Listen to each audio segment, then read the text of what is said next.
ওই সৃষ্টি কিন্তু কোনে কর্ম করে তার ধর ভান্ডারে যত সোনা ছিল সবগুলা কয়লা হয়ে গিয়েছিল। দুষ্কর্ম করলে, পাপ করলে অথবা পাপের ফল আসলে এভাবে ভাগ্য যেমন নষ্ট হয়, ধনী যেমন ফকির হয়ে যায়, রাজা যেমন ভিখারি হয়ে যায়, সোনাও সেরকম কয়লা হয়ে যেতে পারে। মনে রাখবেন, পুণ্যের অভাবে ওই সৃষ্টিও সেরকম পুণ্যের অভাবে কয়লা হয়ে গিয়েছিল। সৃষ্টি ফেলে দিতে চাইছিল, তখন অন্যান্য সৃষ্টিও বললো না, ফেলে দিও না, কোনো না কোনো ভাগ্যবান মানুষ আসবে যে বলবে এটা সোনা, এটা সোনা, তখন তাকে বলবে তুমি একটু হাত দিয়া ধরে দেখাও না।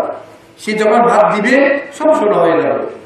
ও যদি ছেলে হয় মেয়েকে বিয়ে দিয়ে দিবেন, ও যদি মেয়ে হয় আপনার ছেলেকে বিয়ে দিয়ে সংসারে নিয়ে আসবেন, আপনি সেই সব সোনা পাবেন।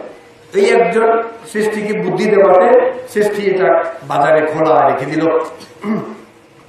ওই মেয়েটা বাজার করতে গেছে। এই মেয়েটা এই জন্মের নাম কিসা গৌতমী।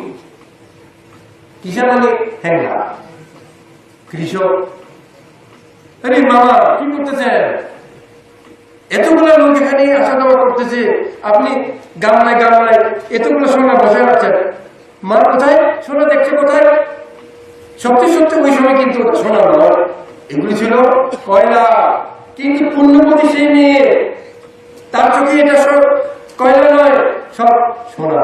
কেন তার চোখে সোনা? সোনা দান করেছিল।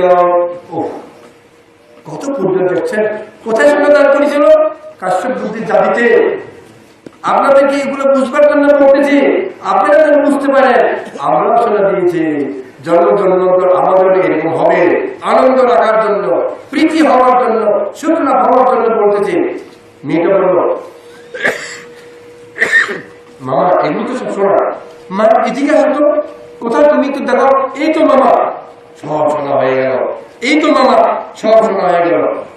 কয়লা থাকলো না, গামলা ভর্তি গামলা ভর্তি সব আবার কয়লা থেকে সোনা হয়ে গেল। দেখছেন পুণ্যবানের কি পুণ্য, সেই সোনার দানের ফল এখন সে ছুঁইলেই সোনা হয়। ওকে নিয়ে গেল ধন ভান্ডারে, ধন ভান্ডারে সব কয়লা ওকে দিয়া ছুঁয়ে দিল। মেয়েটা যে ছুঁয়ে দিল আবার সোনা হয়ে গেল। এই কিসা গৌতমী সোনা দানের ফলে কয়লা কেউ সোনা বানাইতে পারত। শুধু তাই নয়, এই কিসা গৌতমী শেষ জীবনে বুদ্ধির শিষ্য হয়ে অরহত্ত মার্গ দর্শন করে নির্বাণ লাভ করেছিল। কিসের পুণ্যের ফলে? সোনার হার দান করার ফলে।